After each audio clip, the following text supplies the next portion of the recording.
Así que bueno, muy buenos días a todos. Buenos días a nuestro espacio de conversaciones ejecutivas de Foro de Presidentes, un espacio para actuar pensando distinto. Como siempre, muchas gracias a nuestro grupo de foro que nos ayuda a coordinar este espacio, a Edgar Suárez, a Carlos Puecha, a Juan Carlos Linares, a Clemen Quintana, a Albeiro Herrera, con quien siempre coordinamos este espacio para traer nuestros mejores temas y speakers para iniciar una muy buena semana. Y hoy no es la excepción. Vamos a estar hablando de competitividad empresarial en entornos inestables, lo que revelan los cambios del entorno sobre nuestros modelos de negocio. ¿Por qué? Porque los cambios recientes del entorno económico y regulatorio han puesto a prueba la capacidad real de adaptación de muchas empresas, evidenciando que varios de los desafíos que enfrentamos no son coyunturales, sino estructurales. A partir del aumento del salario mínimo como ejemplo, esta conversación propone analizar cómo estos choques funcionan como un test de productividad y competitividad empresarial. Más allá de discutir una medida puntual, la invitación de hoy es a reflexionar si nuestros modelos de negocio están diseñados simplemente para resistir presiones del entorno o realmente para competir en valor en contextos cada vez más inestables. Y para esto, pues tenemos un experto en la materia que es Marco Vinicius Corrales. Marco Vinicio es miembro del Foro de Presidentes, CEO y cofundador de Borealis, una firma enfocada en transformación empresarial, innovación en modelos de negocio y estrategia. A lo largo de su trayectoria se ha especializado en ayudar a organizaciones a repensar su competitividad en entornos cambiantes, integrando estrategia, innovación y diseño de modelos de negocio. Marco Vinicio cuenta con una amplia experiencia en transformación digital e innovación en sectores como energía, banca, publicidad, educación y medios. Además, ha trabajado con múltiples organizaciones en procesos de diseño estratégico y desarrollo de capacidad de innovación. Marco Vinicio ha sido docente en programas de maestría y posgrado en universidades como el CESA, la Universidad del Rosario, la Javeriana, el Externado y la EAN, donde ha formado a líderes empresariales en temas de innovación, estrategia y emprendimiento. Marco Vinicio es ingeniero industrial de la Pontificia Universidad Javeriana y tiene un MBA de la International University in Geneva. Entonces, pues Marco Vinicio, felices de tenerte en tu casa hoy, como decías tú, con la cámara prendida para hablar de un tema de la mayor relevancia esta mañana. Así que muchas gracias y bienvenidos a todos. Bueno, Marcela, muy buenos días. Muchísimas gracias por la invitación. Un saludo especial a todos los miembros del foro y a quienes nos están acompañando en la mañana de hoy. Efectivamente, pues este tema es algo que hemos venido conversando muchísimo con Marcela, ¿cierto? Sobre todo porque creo que con los temas que vamos a compartir con ustedes, quiero suscitar una gran reflexión en este momento de tantos vientos cruzados que estamos comenzando a vivir y que vamos a seguir viviendo. Creo que al parecer esta turbulencia va a durar un poco más. Entonces, para esto, pues tengo aquí esta presentación para compartirles, que pues básicamente nos lleva a cuestionarnos este entorno y esta situación como lo estamos teniendo y los retos que presentan para la competitividad de las organizaciones, pero sobre todo una gran reflexión en torno a esa gran ventana de oportunidad que esto puede generar. Para comenzar, quiero traer una frase muy vigente de la semana pasada. Estoy seguro que aquí todos ustedes son muy juiciosos, muy lectores de la República, y vimos pues el galardón que tuvo David Vélez, más que reconocido, más que merecido, y además admirable. Pero quiero traer una frase con la cual pues no creo que nos ha marcado a muchos, y esta es pues que él ve un país con un potencial extraordinario que está esperando a ser liberado. Y literalmente pues no me puedo identificar más con esta afirmación, con este potencial. Creo que tenemos no solo como país, no solo como nación, no solo como empresarios, unas oportunidades gigantescas a pesar del entorno. Claro, hay unas variables que hay que buscar influenciar y sin duda, entre otros, pues el foro también ha abierto estos espacios de reflexión, pero creo que ese rol de nosotros como empresarios se vuelve fundamental para que podamos traducir de una manera distinta este entorno tan retador que estamos teniendo. Entonces, esto pues para comenzar nuestro espacio y vamos a entrar en materia. Bien, yo creo que aquí todos prácticamente como empresarios podemos diagnosticar y podemos describir con una precisión muy grande el entorno que estamos viviendo, ¿cierto? Lo hemos visto en distintas plenarias, en distintos escenarios que nos han propuesto, que hemos tenido, que hemos podido debatir, y sin duda ese diagnóstico cada vez salen más elementos, pero en cierta forma yo creo que hay un nivel de claridad grande. Sin embargo, creo que seguimos ahí describiendo el problema cada vez con nuevas aristas, en donde sabemos que es crítico y voy a hacer un recuento muy rápido de algunos factores que no podemos ignorar, pero que justamente tienen una invitación muy especial. Ahora, ¿qué es lo que pasa? Que hay una trampa que es importante y es caer justamente en esa capacidad de diagnóstico o actuar frente a esa situación, esa capacidad de responder a ese entorno real. Creo que por una parte tenemos un desafío intelectual, por el otro netamente estratégico. Creo que el intelectual lo hemos debatido, lo tenemos claro, pero aquí necesitamos es respuestas estratégicas para poderlo descifrar de una manera muy clara y muy ágil. Bien, eh, nuestro entorno, que obviamente es retador, ¿cierto? Creo que tenemos unos elementos muy fuertes. Un déficit fiscal gigantesco, en el 2025 llega al 6.4 del PIB, algo totalmente extraordinario para nosotros, el segundo más alto del siglo, fuera de los años de pandemia. La deuda pública alcanzando 1.192 billones de pesos, un máximo histórico en términos nominales. De cada 3 pesos que recauda el Estado, uno se va en pago de intereses de esa deuda. Es un servicio de deuda gigantesco.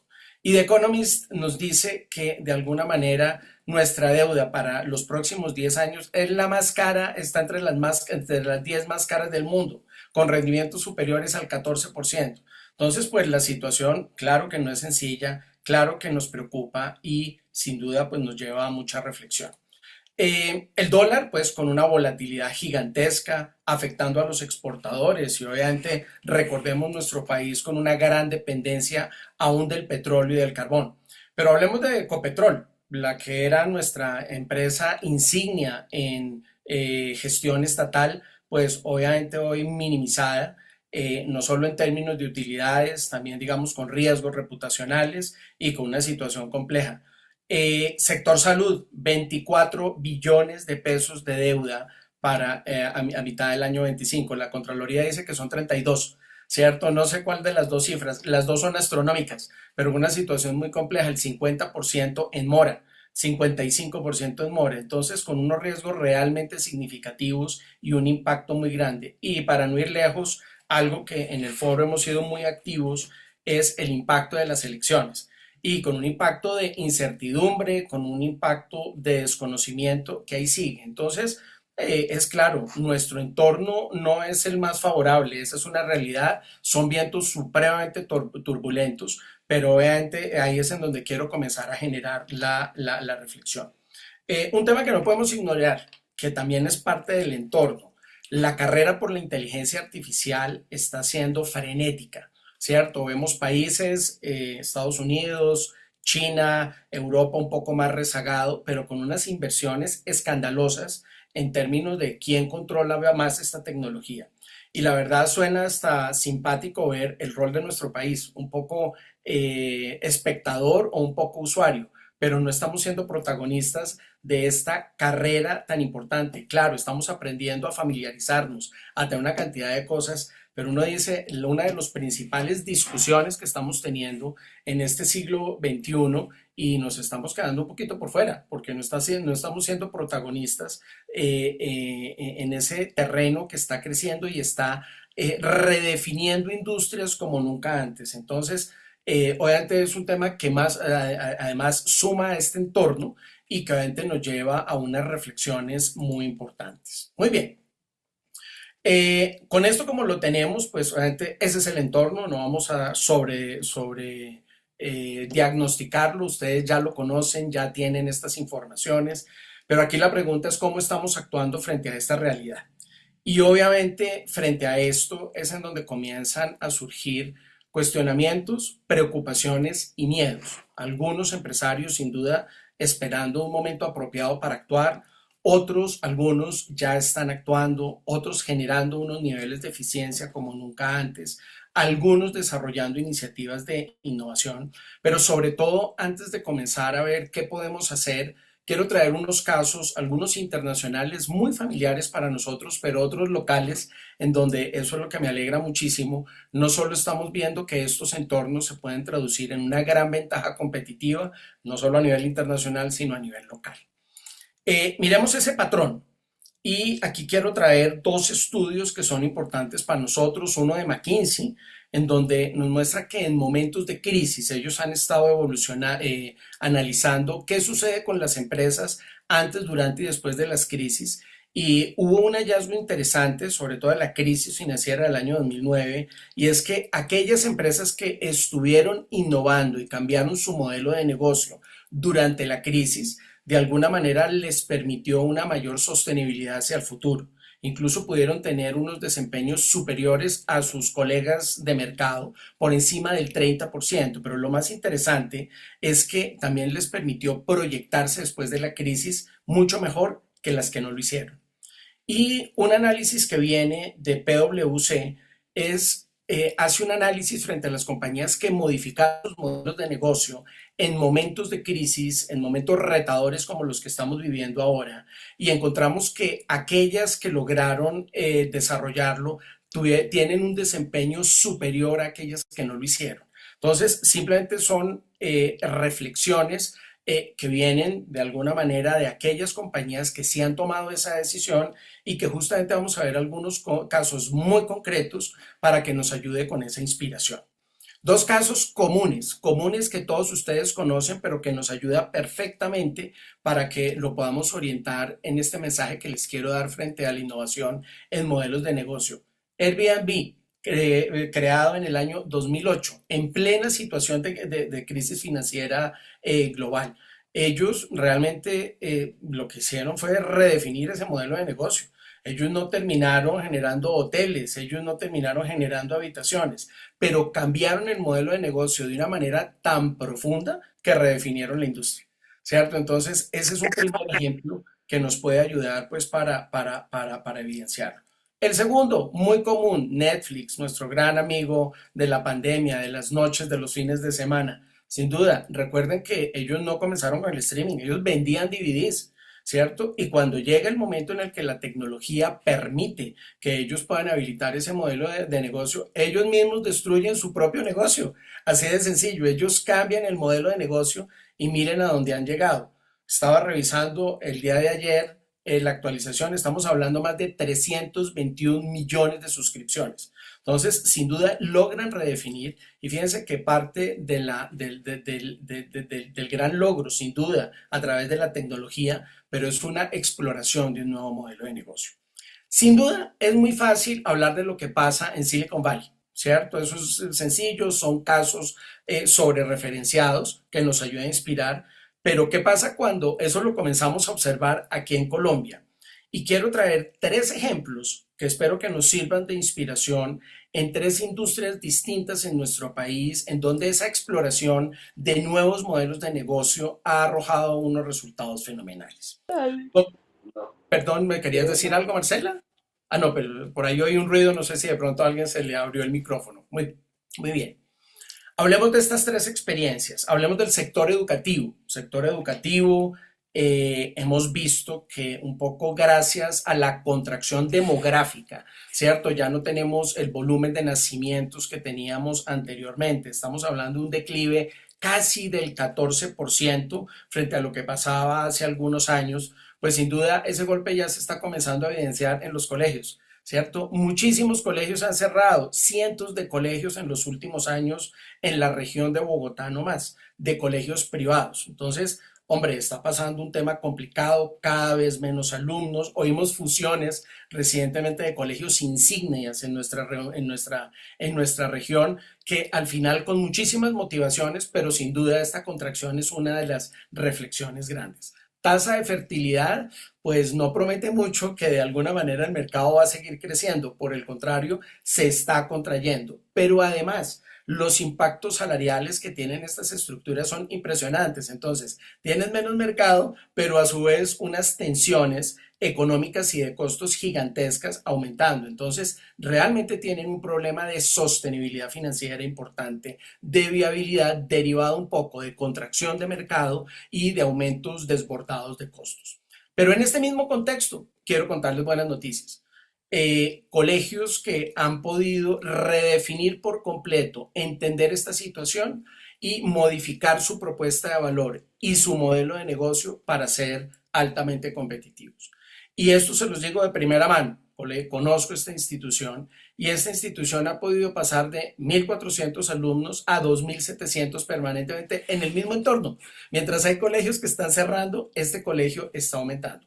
Pero ¿cómo logró, más allá, digamos, un análisis financiero, logró interpretar muy bien las necesidades de las familias, ¿cierto? Y lograr habilitar una propuesta de valor lo suficientemente atractiva para que ese entorno no lo estuviera afectando y generar una mayor demanda?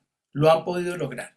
Entonces, el primer mensaje que les quiero decir es, este sector amenazado, como muchos otros, en un entorno realmente turbulento, afectado por temas regulatorios, componentes macroeconómicos y demográficos, ha logrado interpretar esta situación y darle la vuelta. Caso colombiano, cercano, que está siendo exitoso en nuestro país. Segundo, quiero hablarles del sector salud. Ay, Dios mío, sector salud. Ni hablar de esos 24 billones de deuda, ¿cierto? Dependiendo de las EPS. Es una situación muy compleja. 55% en mora. Pero además, en las 10 principales estamos hablando pues de una afectación ya que compromete la operación, porque pues si no hay estos recursos no hay cómo seguir operando. Algunas de estas instituciones cerrando servicios porque antes ya no tienen este nivel de flujo para hacerlos rentables. Otras cerrando la misma operación. Creo que esto pues ya lo estamos, lo hemos podido ver en distintos espacios en donde el sector salud está fuertemente afectado. Pero en ese mismo entorno comenzamos a ver algunas clínicas que se destacan de una manera impresionante, haciendo una gestión adecuada de su modelo de negocio, pero también reinventándoselo. ¿Por qué? Porque en cierta forma el mensaje en el sector salud es las fuentes de ingresos de donde provenían pues se están agotando. Claro, era el mayor contratista para proveer servicios a los pacientes. Totalmente de acuerdo, pero se están agotando esos recursos por mil razones, temas regulatorios, ideológicos. Y la lectura aquí es, muchos pues han estado quejándose, hasta llorando en televisión, con unas situaciones dramáticas, ¿cierto? Pero otros han interpretado esta crisis y han dicho, ¿qué podemos hacer para garantizar sostenibilidad? Particularmente esta clínica ha logrado hacer una gestión adecuada de cuáles son esos clientes que tienen y obviamente como cualquier decisión de negocios, pues uno gestiona ese portafolio y uno se dedica a los que le pagan de manera oportuna. Lo han podido hacer muy bien, pero además pues toda esa capacidad instalada que tenían rápidamente se llenó de flujos de pacientes que obviamente podían generar ese tipo de pago a través de otros niveles de aseguradoras o a través de servicios internacionalizando la oferta. Entonces, en cierta forma, esta clínica ha logrado un nivel de reconversión impresionante. Esta clínica, en el mismo entorno que hemos descrito el sector salud, logró el mejor año financiero de su historia en el año 2025. Y uno dice, un momentico, pero ¿qué es lo que está pasando? No que el entorno era tan dramático, pues obviamente es ese ajuste de modelo de negocio, ese ajuste de liderazgo de tomar decisiones supremamente difíciles, supremamente audaces que requieren un nivel de valentía muy grande, pero que justamente han logrado asegurar la sostenibilidad de esta institución y en cierta forma blindarse en algún nivel, en algún grado, ante un entorno tan difícil. Este también, quiero hablarles de una agencia de publicidad, ¿cierto? Una agencia de publicidad que ha logrado reconvertir por completo su propuesta de valor y su modelo de negocio para ser competitivo. La industria publicitaria sigue en un modelo de transformación impresionante. Entre otras, recuerdo hace algunos años que fui muy activo en esa industria. Teníamos una industria que vendía 30.000 millones de pesos en servicios digitales, básicamente. Hoy esa industria vende 5 billones en cuestión de 20 años. Una transformación importantísima. Pero ¿qué ha pasado? ¿De dónde ha salido esa plata? Pues obviamente de las inversiones que anteriormente estaban en los medios tradicionales. Algunas de estas agencias se han quedado en el camino, algunas de estas han logrado reconvertirse y lograr sobrevivir, pero otras se han podido diferenciar integrando todos estos temas digitales para poder cambiar su propuesta de valor. No es solo integrar los medios digitales, sino cómo cambio lo que yo estoy haciendo. Y esta agencia particularmente a la que hago referencia, dejó de vender un producto, dejó de vender una publicidad y comenzó a vender resultados a través de las mismas herramientas. ¿Qué quiere decir? Modificó su propuesta de valor, modificó su modelo de negocio para mantenerse en el mercado. Entonces, ¿qué es lo que estamos viendo aquí? Tres sectores distintos, colombianos, con las mismas presiones, con la misma angustia regulatoria con la que nos despertamos todos los lunes, con nuevos anuncios, nuevos decretos, ¿cierto? Pero un patrón idéntico, una apuesta decidida por nuevos modelos de negocio. Realmente, ¿cómo podemos traducir esto en nuevas oportunidades? Sin duda, cada industria es distinta, pero me atrevo a decir, cada empresa puede abrir unos territorios distintos de diferenciación, razón por la cual lo que no puedo generalizar es la receta, pero lo que sí puedo generalizar es que en este momento lo que nos está indicando estos cambios tan grandes en el entorno es que hay una necesidad de actualizar y modificar nuestros modelos de negocio para garantizar esa competitividad. Recientemente pude compartir con otro foro estas ideas. Si alguien levantó la mano y me decía, Marco, pero esto no, hablar de innovación en este momento no es como hablar, como acercar a los violinistas del Titanic en el momento que se estaba hundiendo. ¿Se acuerdan de esta famosa película? Y creo que es una analogía muy valiosa. Claro, podemos correr ese riesgo, pero es que esos violinistas lo que realmente estaban haciendo más de lo mismo, así de sencillo, no estaban innovando, no sabían hacer otra cosa, o de pronto mentalmente, en ese susto, en ese temor, dijeron, vamos a hacer más de lo mismo, a ver si con esta situación pues lo podemos lograr tener un cambio.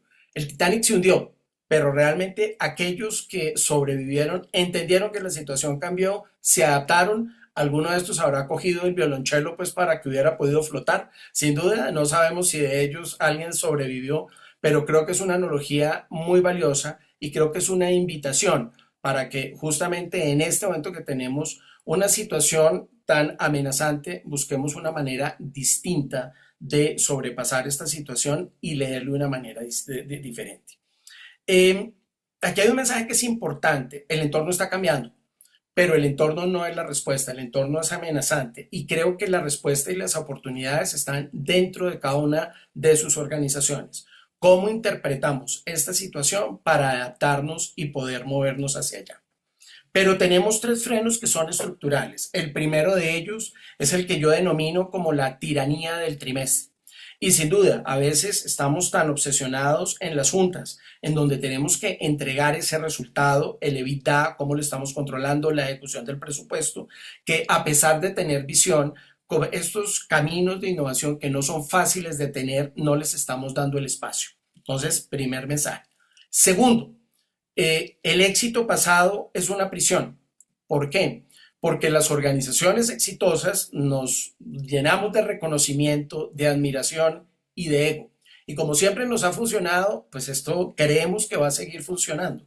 Y ese éxito comienza a volverse contraproducente para que yo pueda darle espacio a nuevas vías, a nuevas posibilidades de innovación, a nuevos modelos de negocio, a nuevas propuestas de valor. Y ya cuando se quiere reaccionar, en muchos casos es extremadamente tarde y se pierden esas ventanas de oportunidad que a veces son las mismas crisis las que las crean.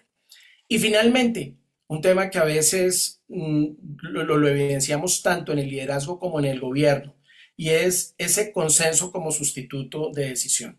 El gobierno corporativo es maravilloso, es esencial, es fundamental, pero a veces juega en contra de la celeridad y la pertinencia de decisiones sobre la innovación. Porque a veces el consenso, a veces para innovar, el consenso no nos ayuda. Para ejecutar el consenso es fenomenal, pero para innovar es aprender a estar en desacuerdo, pero darle ese espacio para que pues puedan madurar las nuevas ideas y los nuevos proyectos. Entonces, con el mensaje aquí, no quiero decir que los gobiernos corporativos sean el enemigo. Quizás el gobierno corporativo y el liderazgo necesitamos tener esa mentalidad innovadora para abrirle el espacio a estos proyectos y a estas iniciativas de innovación para que se puedan materializar y que no las matemos en esa instancia y evaluemos los proyectos de innovación como evaluamos cualquier otra operación contra Evita. Eh, una reflexión gigantesca en un análisis que hizo Boston Consulting Group, ¿cierto?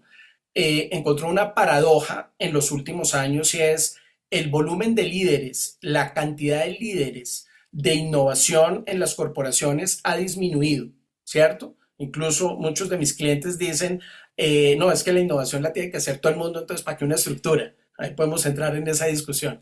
Pero por el otro lado, la inversión en I+D ha aumentado. Entonces es curioso que el perfil de líderes haya disminuido, pero la inversión más. Entonces, si tenemos esa convicción o no la tenemos. Aquí les estoy hablando de las compañías más grandes del mundo. Entonces, esto es interesante y suscita una innovación. No sé qué tanto estará afectando esta situación internamente, pero que el mensaje central que quiero darles aquí es, para innovar necesitamos esa valentía en este momento para podernos enfrentar a esta crisis, a este entorno tan volátil, tan desafiante, para que justamente podamos lograr tener esa gran diferenciación.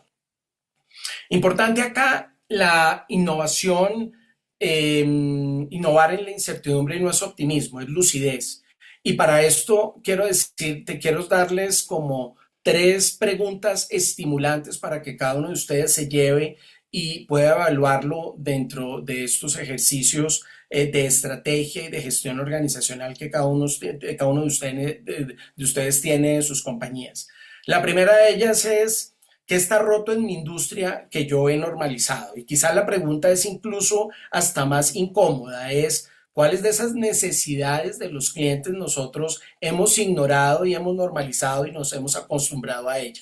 Un caso nuevamente de la semana pasada de NU nos muestra que esos territorios totalmente inexplorados son fuentes de una oportunidad gigantesca. Ese mercado no estaba desarrollado hace algunos años. Quizás le quitó participación a algunos actores del sector financiero, pero hoy ese tamaño de NU pues no existía y hace 2, 3 años pues esa operación no se había desarrollado. Entonces, fíjense que aquí esto es una gran reflexión, es ustedes en la industria qué es lo que han normalizado y no han retado esos propios supuestos o esos grandes paradigmas sobre los cuales están montadas sus operaciones. Segundo, ¿cuál es esa apuesta que no han hecho porque les da miedo perder?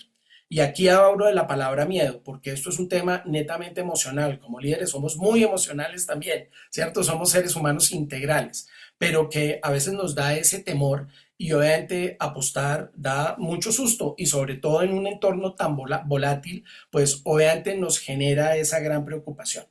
Importante, quienes innovan en momentos de crisis logran no solo sobrepasar la crisis, sino que logran después de la crisis mantener un nivel de crecimiento que no se hubiera logrado si no se hubiera hecho la apuesta.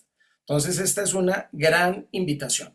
Recuerden también, ustedes pueden no decidir a perseguir esos proyectos de innovación de manera decidida, pero pues el no actuar también tiene una serie de consecuencias, ¿cierto? Y es una manera de decidir.